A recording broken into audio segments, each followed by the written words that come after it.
Welcome to London Lights. Today I'm joined by former Toronto Maple Leaf hockey player Dave Hutchison. Dave, welcome to the program. Well, thank you, Dan. It's a pleasure to be here. Yeah, it's good to see you, my friend. Thank So you. before we start, let's tell the viewers a little bit more about you. You're my first non-media, non-entertainment type guest, so you got to promise me somewhere along the road here we'll talk about some rock and roll. You bet. I got a couple of funny little stories here to tell you. Okay, let me just review your resume real quick. Okay. So Dave Hutchison is a Londoner. He grew up in London. He played junior hockey with the London Knights before going pro and joining the Philadelphia Blazers of the WHA. Then he played in Vancouver and then made the jump to the NHL, playing with the Los Angeles Kings for 4 years before joining the Toronto Maple Leafs, later the Chicago Blackhawks, and then the New Jersey Devils, before returning to the Leafs for his 12th and final year in hockey. I guess they needed some muscle, Dave, so they gave you a call. I know your friends Daryl Sittler and Dan Maloney, you played for with the Knights, had a hand in that, but we'll get to that in a minute. Here's what Wikipedia has to say about your career. It says that you played 681 career games in pro, and you had a rather impressive 1,735 penalty minutes, Dave. Yeah, that's the way the league was back then, Dan. You were noted for your aggressive, hard-nosed defensive play more than your offensive prowess, but in 681 career professional games, you racked up 1,735 penalty minutes to go along with 131 points. And you often played in a defensive tandem with the more flashy defensemen like Boreas Salming and Doug Wilson. You're now retired from hockey, but very involved in real estate with Remax. Been there with them for 35 years. You're living in Dorchester and well known on the London scene. Dave, you're a London Light. It's good to have you on the program. Well, it's great to be here, but that was about it. Is that the show over now that you've talked all about me? There's nothing else to say. Let's get in some of the juicy details. Yeah. But I want to start with the London Knights. Of course, Londoners love their London Knights. This COVID thing is killing us. How many of us, thousands of us, enjoy tuning in or going to a game on a Friday night at the Bud? We love them. You were part of the London Knight history. Tell us about how you got on the Knights and what it was like and who you played with on the team. Well, back then, because I was a London native, I didn't go into the OHL draft. They protected. This was back in '69, so that changed. But I was protected by the Knights right away, so I didn't go into the draft. And then as a 17-year-old, I started the season with the junior B team, and then I got brought up about January, and that's we went on a bit of a run then. We beat Peterborough Pete's Roger Nielsen coach team in the first round of the playoffs. And we met the Marlies, and we took them to an 8-game series. It was best points at that time. And then they went on and got beat by the Montreal Junior Canadiens, and they went on and won the Memorial Cup that year. So we did have a good team. Off that team, Dan Maloney was a first-rounder. Daryl Sittler also. Dan Bouchard was our goalie. Pat Boutet also went on to have a nice NHL career. So we had a decent team, coached by Bep Widlin. But all good things come to an end. That was a fantastic team. I used to go to those games with my dad, and I've got a program with a bunch of your autographs on it. I still have it, actually. Wow. And a number of those guys, including yourself, went on to play pro. So tell me about that move. Now, a lot of people may forget, there was a period of time when the NHL was being challenged by a rival league, the WHA. And the WHA was trying to take some of the market share away from the NHL. But that's when you went pro, and the WHA signed a bunch of big players like Bobby Hull, Bernie Parent, guys like that, and enter Dave Hutchison. Tell me about that experience. Well, you're right, because once they did sign Bobby Hull and Derek Sanderson, Bernie Parent, so we had some marquee players in the league. I had an interview with the LA Kings because I was their second pick that year. I was 36th overall in the draft. And they came to my house in London, and the guy they sent is George McGuire. He was a real jerk. We couldn't get along with him at all. As he left, we said, whoa, that's enough of that. In come the WHA guys. They offered me twice the money that the Kings had offered. And the guy was really gracious. And we said, hey, we signed with them for a 2-year contract. At the end of that 2 years, that's when I went over to the LA Kings. But one quick story, when I was with the Philadelphia Blazers, we had a guy on our team. He was the richest athlete in the whole world at that time. His name was Derek Sanderson. And he signed this multi-million-dollar contract. So one day after practice, we used to call him Turk.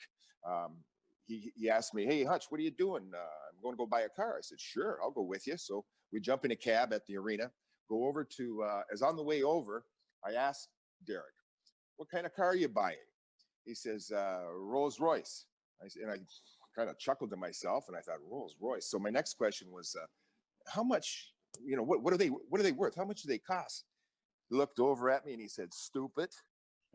You don't ask when you buy a Rolls Royce how much it is. You either can buy it or you can't." So we walked in, and there's a brown Cornish convertible sitting in the showroom.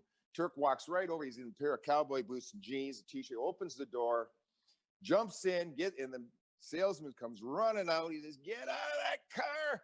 He says, "You shut up. Get the owner over here. I'm buying it." And he bought it that day, $37,500, 1972. Wow. Now, Derek Sanderson, of course, I remember he was a big deal at the time, and everyone talked about him, the highest paid athlete in the world, as you say. But things kind of went sideways for him. He got into the drugs and booze, I guess. Correct. Yes, he did. And you found him under a park bench one day. And well, it wasn't me who helped him. Our brothers in the NHL, as a matter of fact, it was Bobby Orr and Phil Esposito. They went and they grabbed him out of underneath that park bench. That was in Central Park in New York, by the way, and brought him back. They had a guy in Boston who gave him a motorhome. Said, "Here's what you do, Turk.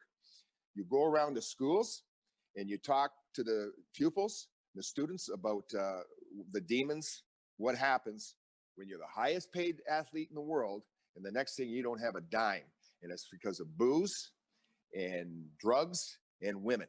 And that's what Turk was. He was part of the Bachelor's 3 with Joe Namath and Kenny Harrelson, the Hawk. And he spent more time in the bars chasing women than he wanted to do playing hockey, and his career just went right downhill. Wow. Well, that's a morality tale there, if there ever was one. But one. now you're a player. You're on the London Knights, and you're getting a bit of a reputation as a bit of a tough guy. Did that start early on, or did that come along later in the pro leagues? Well, it started. The game evolved. It changed. It became a lot rougher. You had the big bad Bruins, the Broad Street Bullies from Philly. So guys that would be willing to fight, all of a sudden their drafts went higher, and so that's what it was. It was a little bit of a different kind of way to make a living, knowing the night before who you were going to be fighting with the next day. I'm talking, we're playing hockey here, not boxing, but that's the way it was. And I knew who I was going in warm up. You'd be eyeballing the guy, and at that point in time in your life, you really have to like doing this. Yeah. Because if you don't like it, forget it. Yeah. And I can tell when I look at a guy whether he's scared or not of me. So when you're playing hockey, that's what you learn over the years. I want to tell the viewers a funny story. As you and I met to prepare for this, you showed me this great photo of yourself slugging it out with Larry Robinson of the Montreal Canadiens. And your hair is flying, his hair is flying. And I commented how it appeared you were missing some teeth. And I asked you where they were. And you slowly turned to me and said, "On the end of some guy's fist, Dan." Well, that was the first time I knocked my front teeth out. But during my career, on 3 different occasions, I lost 3 teeth. Oh, wow. First time my front teeth were knocked out by a fist from a guy from the Montreal Junior Canadiens by the name of Alan Gogo Globinski. That was in like 1970. And then I got a cross check from a guy by the name of Randy Holt through here, and took out 3 at the bottom. And then later in my career, I got a deflection up, and it kind of caught me off here. And I knew I knocked out 2 teeth down the bottom. But when I got into the dentist chair, he pulled out another one from the top. So 9 teeth on 3 different times. Man. We spent a lot of time in the dental chair. Was that before mouth guards? We didn't wear helmets, never mind mouth guards. But Sure. we did wear a jock. Oh, good. Yeah. Oh, yeah. That's important. No helmet, but yes. Okay, listen, now you're going to make your pro from the WHL to the NHL. And you're a small town boy, essentially, still. You're a London guy. and you get drafted and you go to play for the Los Angeles Kings. Here you are, a young guy, you're in Tinseltown, LA. That must have been a culture shock. Well, it was really cool. When I got out there, just being part of that team, I met Butch Goring, and he's driving a 1959 Corvette. I'm going, wow, where do you get one of them? He says, I've got one. So I ended up buying a 58 Corvette. Just being out there, meeting the stars. They would come out to our games. I met a girl by the name of Susan St. James. She was an actress, and I had my jaw wired together at the time, and I was losing weight. She was trying to get me some more vitamins and stuff into me. So I met her, become friends with her. She was doing a movie one time in Texas with Hoyt Axton, who was a singer, country western singer, and Peter Fonda. And so we went and saw Hoyt Axton play this night up in the Palomino Club in California. And I was with, he was Easy Rider. Peter Fonda was Easy Rider, so he's a hero of mine. And then he said, hey, Hutch, I like you. Let's go. And he came and picked me up in his big red Cadillac Eldorado convertible about a month later. And we went down to the Troubadour, and we went and spent the night in the Troubadour. It was like a Monday night or something during the season. And so it was nice meeting some people out there. But my highlight of the people I met out there was Glenn Frey with the Eagles band. And I met him in the Forum Club in Los Angeles. I was standing, we'd finished our game, and my roommate, Bob Nevin, him and I went up to, there was a little bar or whatever in the Forum. It's called the Forum Club. And Glenn came over to me. I was standing at the bar, and he come over to me and he says, hey, I want to meet you. My name is Glenn Frey. He says, I'm with the Eagles. Have you ever heard of the band called the Eagles? And I said, no, I hadn't, because, here I am, like you said.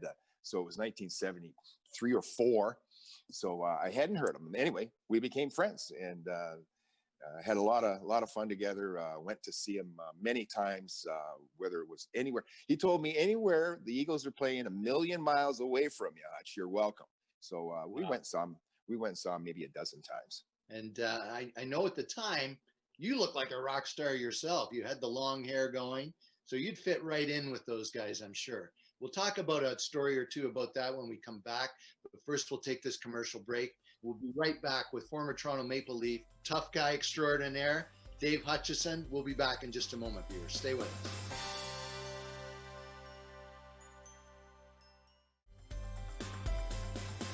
Okay, here we are back in London Lights with our guest, Dave Hutchison. Now, Dave, just before the break, we were talking about your time in LA. You're looking like a rock star with that long hair, no teeth, but long hair. And you meet up with Glenn Frey of the Eagles. Yeah.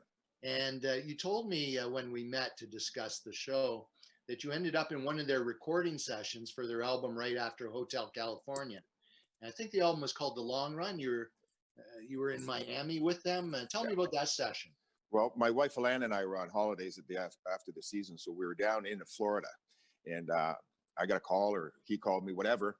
I make touch base with Glenn, and he says, well, we're at Bayshore Recording Studio in Miami, and come on down. So we weren't far, went down, checked in the hotel there. I went over to the studio, and Bill Simzik was the producer at the time. And Bill and I were back behind. The band was in the recording studio itself, so you could see them behind the glass. Bill was on the mixer, and I was sitting beside him.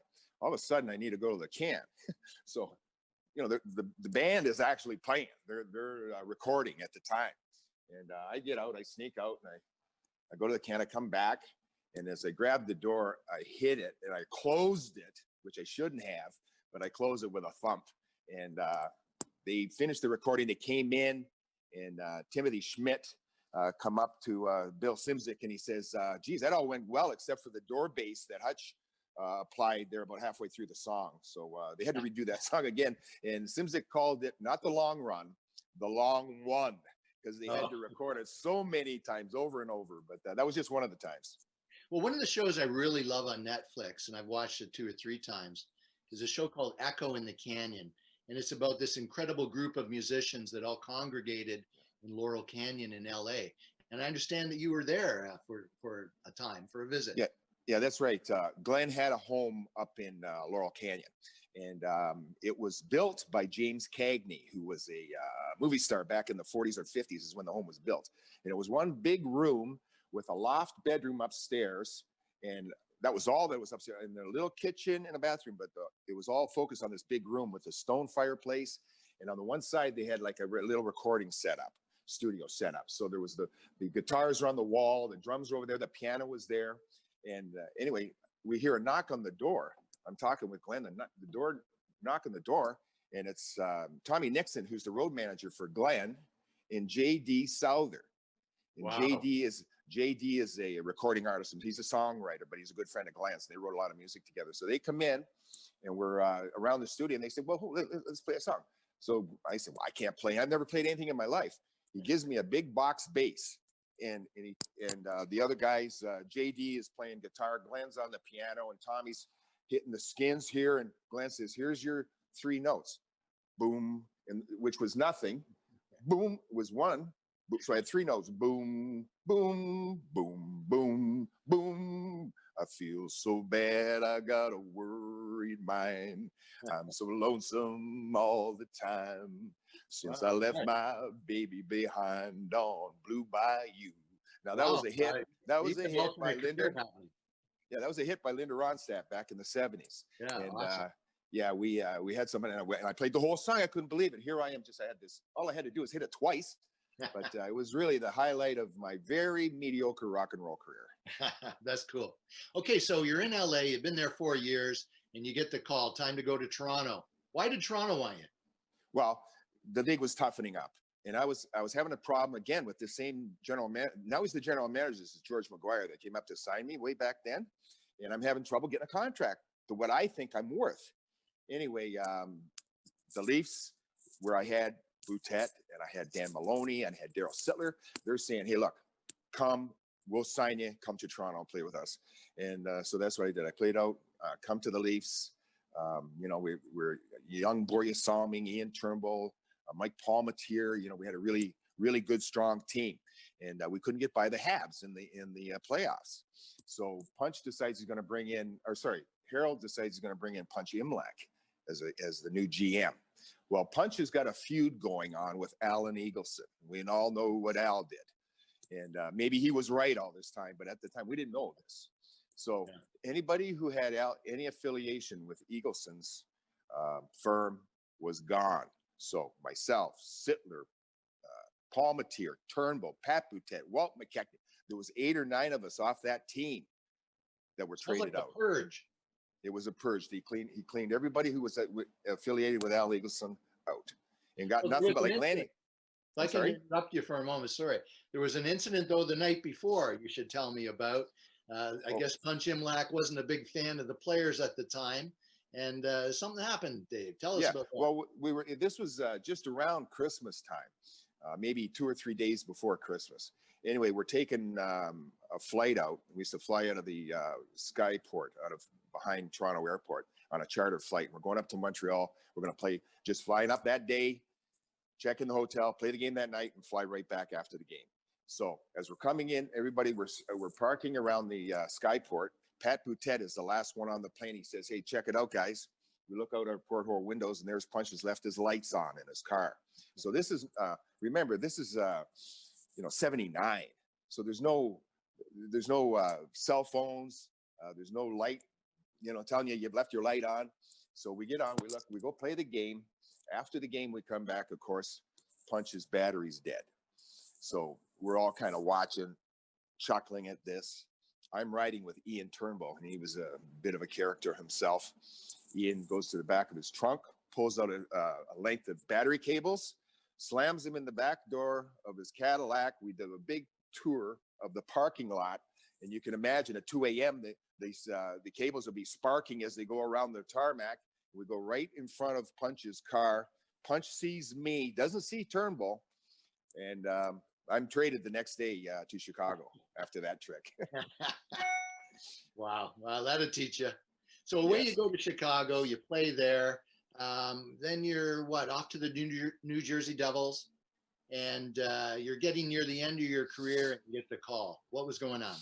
Well, I was at home. I'd already retired, and I got a call from Bill Waters, who was the general manager, assistant GM or whatever with the Leafs at the time. And what happened on the Saturday night at home, the Philadelphia Flyers came in and beat up the Leafs. and they lost two defensemen, Jim Korn and Gary Nyland. And so they needed a defenseman, and they needed some toughness. So the season was 19 games old. I joined them.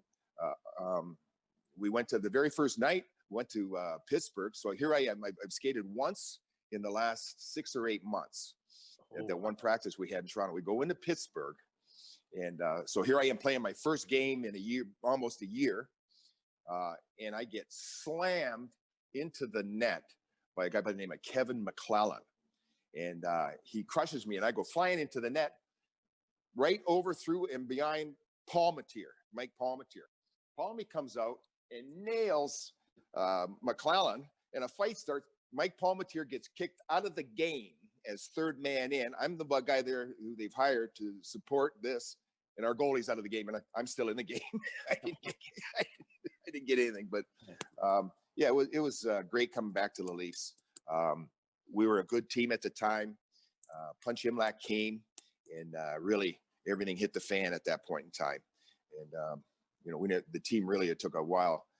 Thank God for Wendell Clark, because when he came, the team started to go back in. But we were in the doldrums there for a few years after that. Who was your toughest opponent, Hutch? Well, I had this guy, Al Secord. I'll tell you a quick story about him. He was the first round pick of the Boston Bruins. So the Bruins are coming into Maple Leaf Gardens to open the season, and his coach was Don Cherry.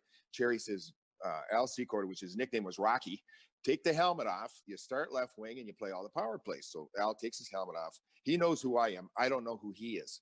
I'm playing left defense. Puck goes into the corner. I go back to get it. All of a sudden, in comes Al, and he cross-checks me across, and down I go, bang, we get in a fight. I wake up. I got a big black eye out of it. He nailed me good.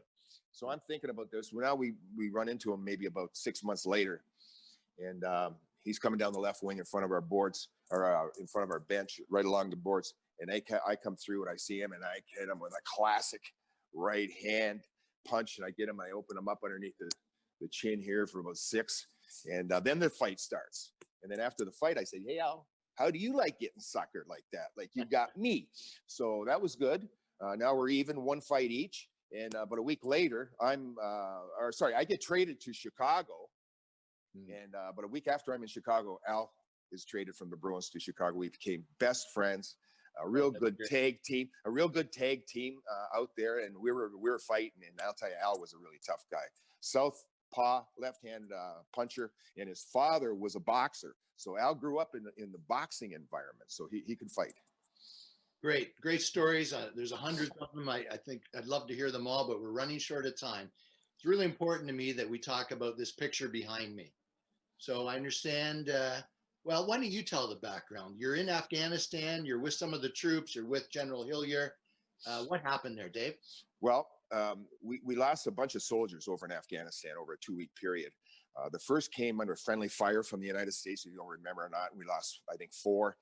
The next week, there was 2 IED explosions. So here's 2 military vehicles of our Canadian. They're running down the road. Boom, boom. They hit them with these electronic, and they blew up these 2 Humvees.